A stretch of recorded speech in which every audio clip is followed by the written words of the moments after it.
Unleash the power of mindset, cash flow, and communication as successful entrepreneurs share tips to conquer chaos, scale businesses, and engage audiences. You won't want to miss what we have to share. Welcome to Biz Help for You with host Candy Messer. Entrepreneurs like to focus on the big picture, like profitability, success, and a smooth-running organization. But there always seems to be those little things like taxes, employee compensation, laws, regulations, and more. Now you can get the answers you need in one place. Join us today as we break it all down for you. Now, here's your host, Candy Messer.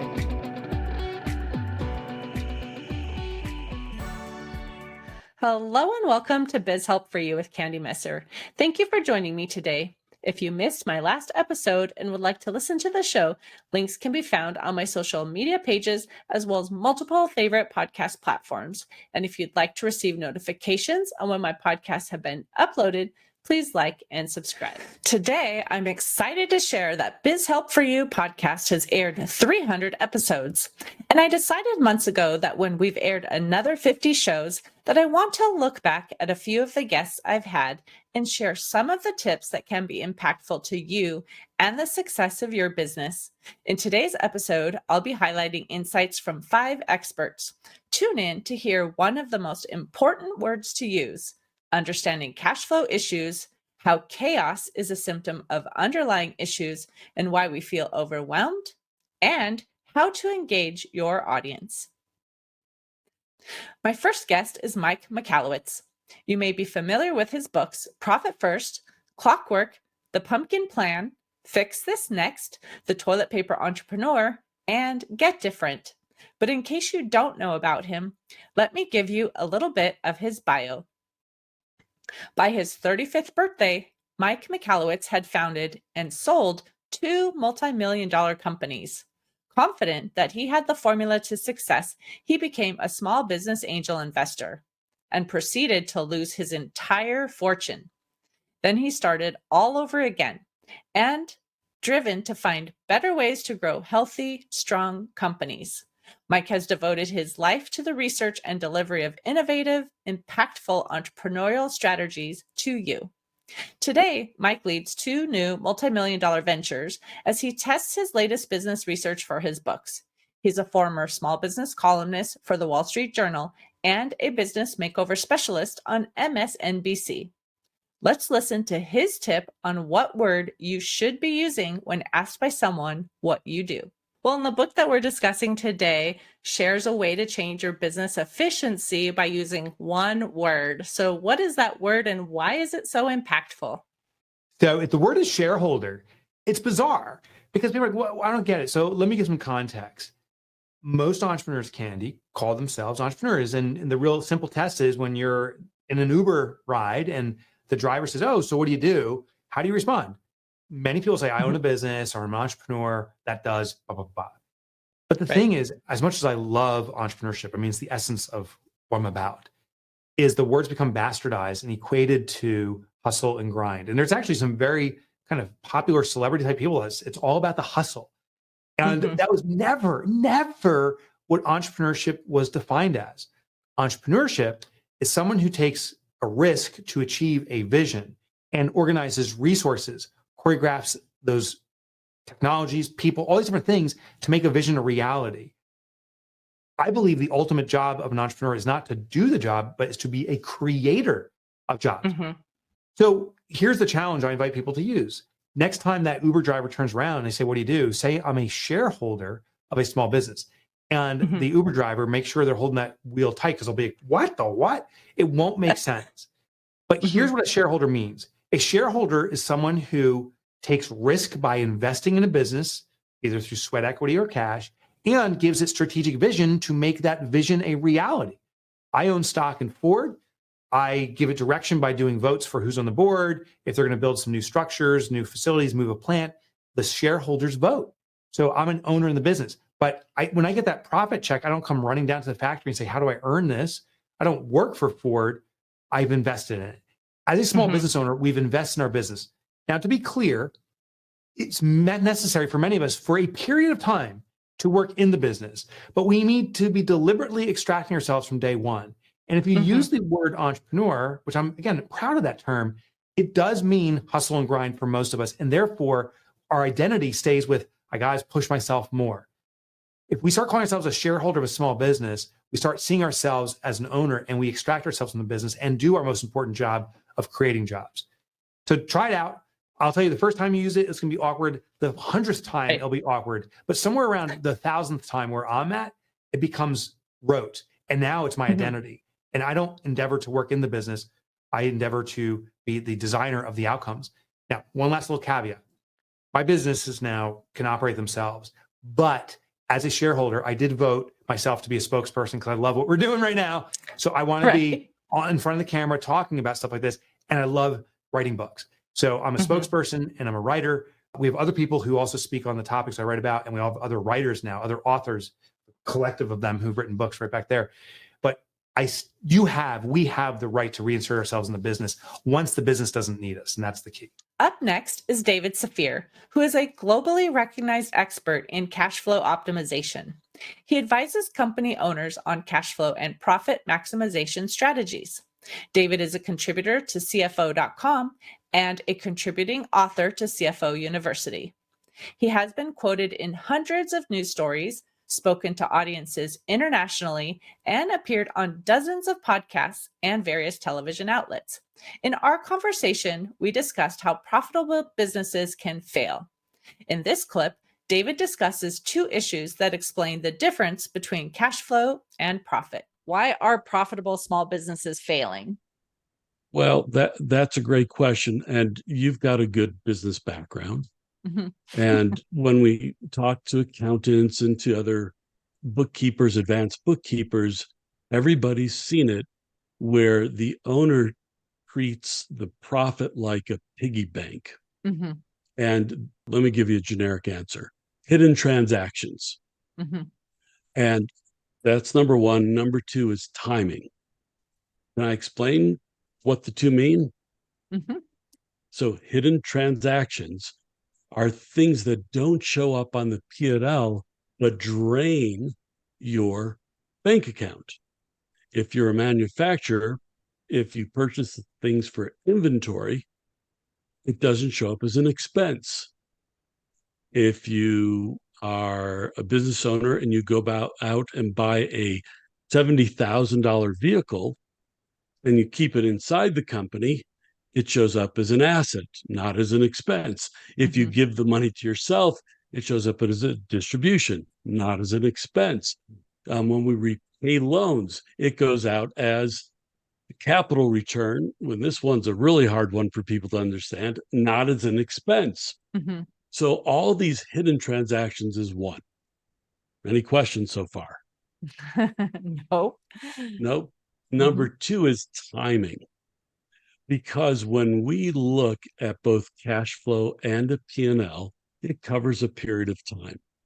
So when that first client of mine handed me his P&L, it was for a 1-year period.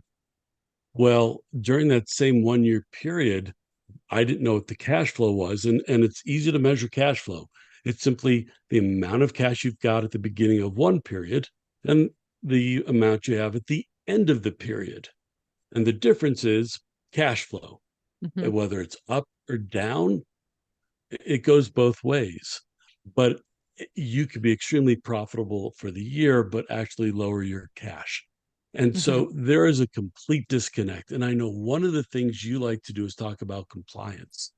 Right. Unfortunately, our standard compliant reports do not educate a business owner on cash flow. There's a third report, not balance sheet, not P&L, it's sort of the two put together, which is called a statement of cash flows. The problem is it's really hard to read, and I have to re-educate myself almost every time I read it. And so it's a bad statement. In my opinion, it confuses most business owners more than it helps. My next guest, Carrie Ann Powell, varied experience of over 20 years as a Washington, D.C. attorney, lobbyist, and fundraiser, positions her as an authority on what it takes to strategically succeed while confronting difficult obstacles. She and her team advise business owners from various industries and countries on creating strategies, systems, and mindsets to thrive in business and in life. Carrie Ann is committed to spreading the gospel that running a business is vital to our economies, yet it doesn't have to feel like trying to manage a chaotic tornado. Let's listen in to the tips she shares. When someone thinks of starting a business, they're like, I'm going to have freedom. I'm going to be able to work with who I want. I don't have to work the 9 to 5, right? But that's not typical. It's actually more the opposite, right? Where we work more than we ever thought we would. We Yes. dream about it at night, like Yes. there's all these things that going on. So I think the first question really on everyone's mind then is, how do you run a business without chaos and stress? Well, I think the first thing is, as they say, the first part of addressing a problem is recognizing you have a problem. Mhm. I have found that there is a certain ethos out there that somehow puts out there that that's what running a business is.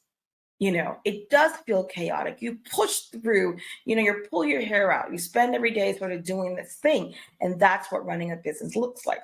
So when you sort of are brought up in this, business, small business world that says that's what running a business looks like, you often don't realize that there are many people out there that are running their businesses quite smoothly and thriving, but you think that everyone's doing this thing, that whatever it is you're doing. So I think the first thing is sort of recognize that this is not normal. Now, of course, Mhm.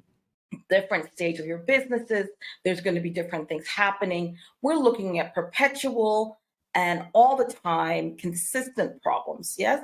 So there's usually four that I usually seem to pop up with that are symptoms of chaos.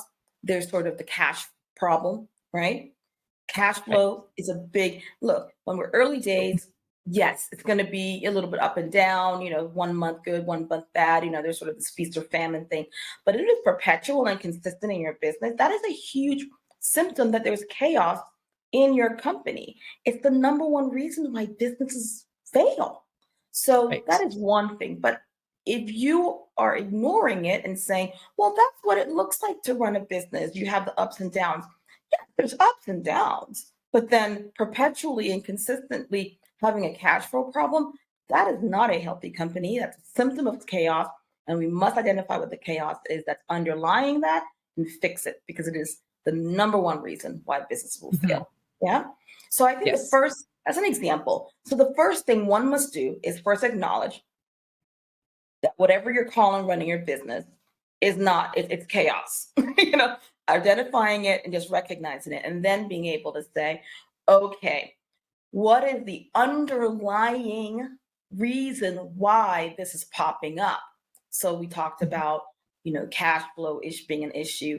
If you can't scale, if you've been in business for a bit and you're not scaling, meaning your profits, your revenues are not growing at the same rate as your expenses, right? Mhm. So in the growth phase of the business, early days, your revenues are going to increase, but so are your expenses. They're going to be at the same rate.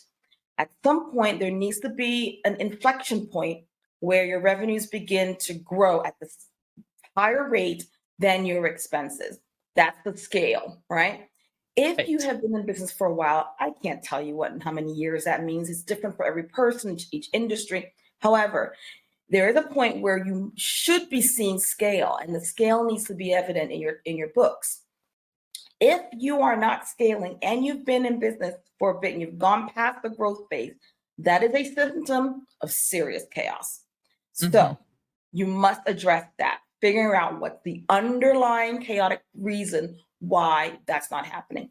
The third one that I think pops up a lot is this idea of either your team is not performing well, you don't trust your team to perform well, you're not building a team, you're sort of randomly putting a team in there, sort of, that is a huge, there's no way a business can grow if the team is not performing at its peak. And if it's, Right. or at least at some level, maybe not at peak, but definitely at some point. So if you're having a hard time with your team being able to perform above, at the point, at the level that you want them to, that is a symptom of chaos one must address. And then the fourth would be the fourth common one that I see is where there's a business owner who is unable to walk away from the business without feeling like it's going to implode. Now, Right. it could just be a feeling. You could possibly be able to walk away from the business, but if you still have a feeling that it's going to implode, then there's chaos there. But a lot of times they just won't walk away. They can't walk away. Too many hats. And I will say those 4 things that I just mentioned happen to be the top 4 reasons why businesses fail: burnout, team performing poorly, cash flow, and inability to scale. So if those 4, now there could be many other things, but those are the 4 big ones. So if you find one of those things is consistent in your business, or all 4 of them, I'm telling you right now, there's chaos, and one must pause and say, what is the underlying issue? And then be able to then identify what that is. And you might find that there could be a number of different underlying things that are causing those problems. And they all might be red, Right. Pick one, start fixing it. Just pick one and start going with it. So you answer your question. You want to first identify that there is chaos. You want to admit that chaos does exist. It's not okay just to sort of live in chaos. That's not running a business. That's just, I don't know what that is. And then identify what is the main symptom of chaos that's showing up in your business, one of the 4 or maybe another, and then begin to identify what you think the underlying chaotic problem is. And usually, we've come up with 8. There's usually 8 that we've noticed. But identifying it and then fixing it. Kathy Burns is a board-certified professional organizer, image consultant, author, and speaker. Her mission has been to end overwhelm, energize, and transform lives by creating systems people can stick to. Kathy helps clients remove external obstacles and unnecessary baggage so that they can create a life of purpose, ease, joy, and success. As they create space in their lives for what truly matters, they gain the ability and inspiration to thrive. In this clip, she discusses how to get out of busyness and down to business. Well, and I think deep down, we all want to get rid of whatever it is that's holding us down, right? But a lot of times we're just feeling completely overwhelmed and like, oh, it's such a big challenge to handle, so why do you think in the first place that we really have that overwhelm to begin with? We don't plan. Like life happens to us, and we're not planning in advance how we want life to look. We're not seeing the way we want it to look. We're not setting the stage for how we want it to look. We're not planning the day before it hits us. We're not planning the week before it hits us. And then what happens is we go into reaction mode, right? We react, like going to your inbox first thing in the morning. Terrible thing. Right. So you're reacting. And then at the end of the day, you're like, what did I even get done? I didn't even get that. And then you're in overwhelm, and then you're beating yourself up going, oh my God, I just got totally astray. I don't even know. I didn't even touch that one project I was supposed to be doing. The deadline's tomorrow. And then you're in overwhelm. And again, you're in flight and fight because you have not planned how your day was going to be orchestrated. And I'm a big, mind over matter, you manifest your own destiny. And if you're not planning how that's going to look, then it just goes willy-nilly and you go into overwhelm. Well, I agree with the inbox as well, too. I think a lot of times people think, well, I'll just go in there really quickly and figure out what I need to handle. And then it's a couple hours later and you've been in there all day, right? Where I do the same thing. I don't look at it usually for at least a couple of hours. Today, it actually was almost noon before I got in because I had some very important things I had to do in the morning. And I wanted to be able to focus on them and not have all of these distractions. So I agree too. It's like, let's do the important things first thing where we're fresh and we can really focus and then worry about the inbox later, right? But I think a lot of times people feel, but if I don't look at it first thing in the morning, I'm going to have like 150 in there, right? Before I even open it up after a few hours, right? So I think a lot of times too, we feel like we're just checking things off the list, right? Instead of actually accomplishing things. So, and I know you say also like getting out of busyness so you can get down to business. So can you explain that to the listener to help them get more organized and efficient in their work? Yeah. So busyness are the easy things. They're the mind distraction things. Business, and sadly, what we do as entrepreneurs and business owners is 80% of our time is stuck in busyness. And the other 20% that is the moving the needle forward thing. That's where you're going to get the increased income and the increased bottom line. But all the busy tasks, and busy tasks can completely take you over. I mean, I am a professional squirrel chaser. I will chase squirrels all over. I have a little bit of ADD, seriously. And that's what busy is, right? It's just like jumping from branch to branch to branch of little bitsy things, because we figure if we can knock off the little bitsy things that we're going to make progress. But we don't realize at the end of the day or the end of the week, we haven't touched that big iceberg that we really, the big the big project that will really push us over the edge to where we want to go. So busyness are the small little things. And the way to handle busyness, the busy tasks, is to chunk them all together in one time slot. Say, hey, I'm going to work on all this little minutiae stuff and knock it out of the way. And that's definitely how to handle the busy stuff and what I consider busyness. Mark Twain said it well: if you have to eat a frog, eat it first thing in the morning. And just like you said, I'm not going into the inbox, right? I'm not doing that. I'm going to knock off the things that are important to me right now. Then I'll jump into my inbox. David D. Dorrier is a dynamic professional speaker, trainer, and coach with over 25 years of experience in the fields of training and development, leadership, and communication. With a passion for helping individuals and organizations achieve their full potential, David brings a wealth of knowledge and expertise to his presentations. He's known for his ability to simplify complex concepts and deliver actionable insights that empower individuals to take their communication skills to the next level. Let's listen in to his tips to create engagement with your audience. I think too, nowadays, it just seems like the attention span for someone is even less than it used to be, because people are so used to like quick little things on their phones. So, I mean, how do you even incorporate being able to teach someone and taking into consideration this theory when there's probably a lot going on in their brain, even to be able to like bring in what you're teaching? A great question. Now, if the adult learning theory is being utilized properly, then because you're creating that engagement with your audience, that engagement is helping to lessen those distractions, and it's helping to keep those adult learners focused. So there are 8 principles, and you mentioned earlier what can I help to offer the audience. One thing is, you get in touch with me, I'll send you a free copy of the 8 principles of engagement, or the adult learning theory. However, it's all about engaging your audience right from the very beginning. The adult learner has to understand the WIFM, what's in it for me. If they don't understand the value of this training, the value of this presentation, the value of the meeting, the value of this mentorship, whatever it happens to be, then that audience member is going to tune out if they don't see the value.